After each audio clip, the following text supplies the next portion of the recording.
Hello, everybody. Welcome on into the WILLY podcast. This is John Arrivo. I'm here with my boy, Drew. What's going on, guys?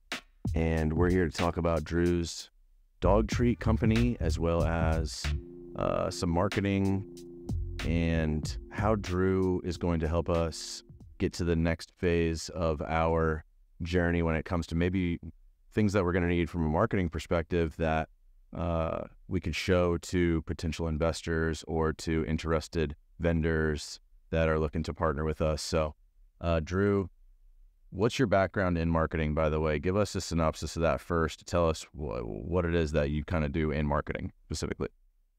Yeah, so I've always been a marketer by nature, but for the last 15 years, I've been in real estate marketing specifically. Okay. So I started working with real estate agents and then managing brand and marketing for a big real estate company. And then now specifically I work with new developments. So I had real estate, working with clients that are dealing with, that are building high-rise luxury condos and managing their brands, taking them to market and helping them sell them out. And in some cases, these are some pretty, serious projects, $300-400 million deals. Sure. And trying to help them sell the whole thing so that it's just all sold. And everything from inception to sell out. So from creating a brand, creating a strategy, creating, understanding the demographic and making sure that everything that happens over the life of that project resonates with that demographic.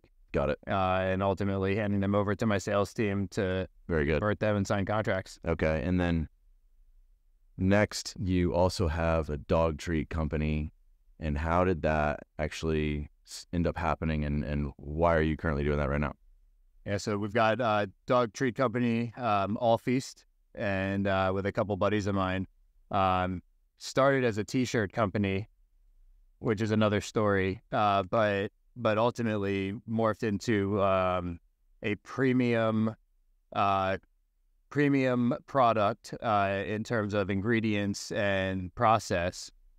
For dogs, and it stemmed out of one of my business partners. His dog had brain cancer. Got it. And was given not a great prognosis to live. And instead of going the traditional route of chemo or expensive medicine, surgery, he was able to extend his dog's life through strategic diet, nutrition, and wellness. Yeah. Cool. And so you guys have a dog treat company, which we're going to start white labeling some of those things for our new website coming out for Willy's Original Goods, which is going to be really cool, I think, because if you're picking out some things for yourself, a lot of people have dogs, man. So if you're like picking things out for yourself that are really nice and healthy for you, and there's something there for maybe one or two things actually for the dog, I think that's going to be pretty cool that they can choose, because the beef and the chicken just sell really well. Dog treats that are made with natural ingredients for your dog is pretty cool. All right, so the thing that I'm most interested in chatting with you about is how we had a conversation about I need to be able to market and advertise basically the whole brand and identity of, and maybe like a little bit of information too, into Willy Cafe, right? All right. And so how would you go about doing that and putting it into what you'd call like a deck that I can give to interested parties? Yeah, so broad question, but I think ultimately, from my perspective, and then through a marketing lens, you have a really unique brand, right? So Willy is there's a vibe, there's this intrinsic value that you've created with the brand, and then subsequently with your products, which are top level. There's a standard that you're going to get when you're buying something with that Willy label on it. Right. So I saw an opportunity, because I thought what you were doing is so unique in the space, to really, blow that up. I mean, there's a gap in the market, and I think when you compare the other brands that are out there that are doing, I don't want to compare, but comparable things, bottling juice, right? Things that you see on the supermarket shelf. Sure. Nobody's doing it like you're doing it. Right. And from that, again, from a product, sourcing, right, all the way down to making sure that this is the best that you can get. Right. But also the brand and the identity. And so, I think that you're sitting on a gold mine that needs to be bottled and packaged in a way, Sure. Figuratively and literally. Right. And then in a way that you can put it out there to the world, because I know that you're in this growth mode. Yes. And I think that right now that's the next step, is like the product is there, the quality is there. Okay. Now it's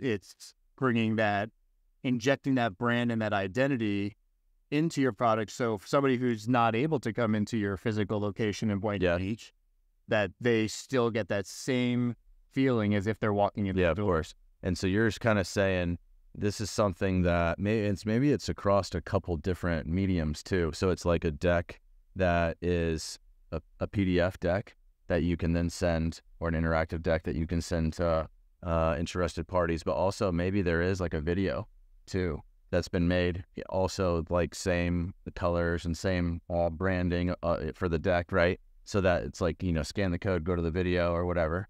And then maybe, of course, it's going to be some things that are printable, right?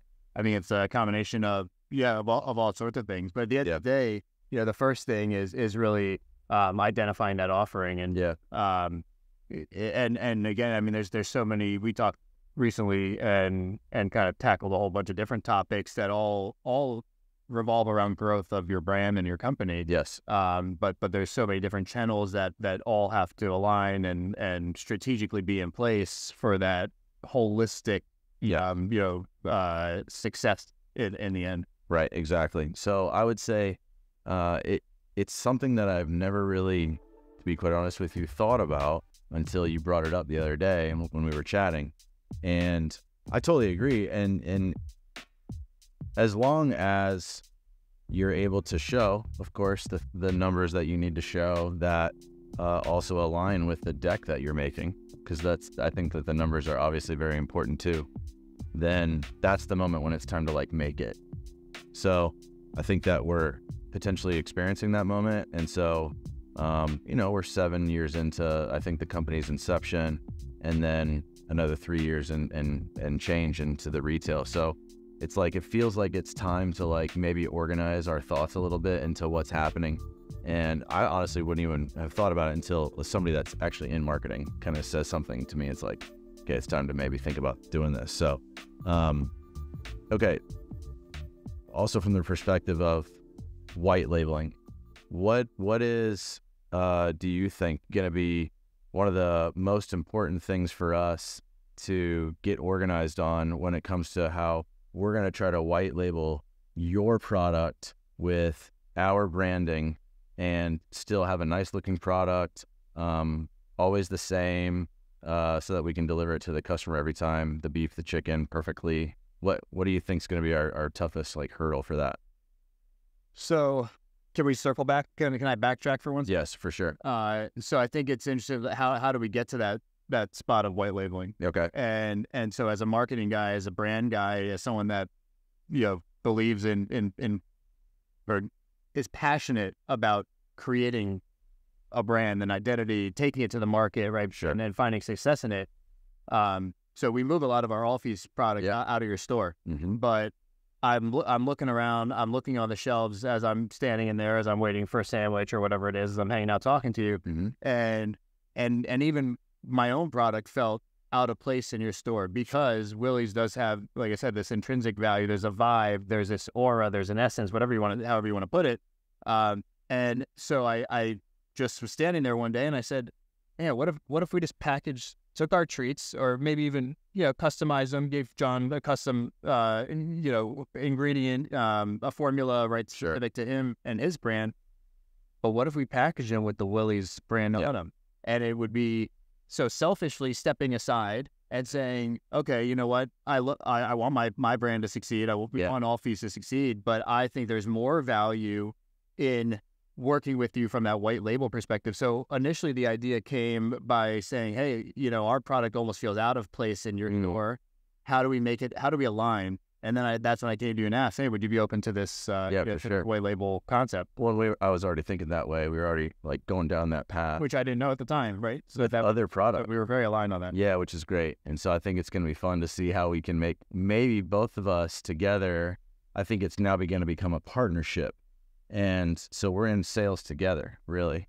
And so it's like, how do we try to boost sales for your product on our website, Willy's Original Goods, that's coming out soon, so that your product succeeds like really well.